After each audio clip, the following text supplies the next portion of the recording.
Bender bars come in many sizes for shaping steel of different diameters. You can even build your own if you have the materials and time.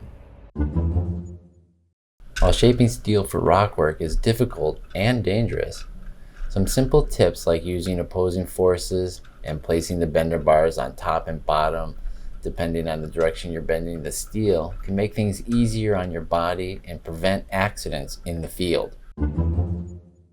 One of my tricks is to knurl and machine the pegs. Knurled and machined pegs will help you get a better bite on your reinforcing rod so you can bend with confidence. The idea is to prevent bruised hands or losing a thumb or fingernail. The knurling and machining must be done while fabricating your bender bars in the shop. You can apply this knurling or machining to all your bender bars, even down to the smallest pair, as shown here. This simple trick will make shaping steel a much more safer artistic endeavor. Now you're ready to rock on and bend bar with confidence.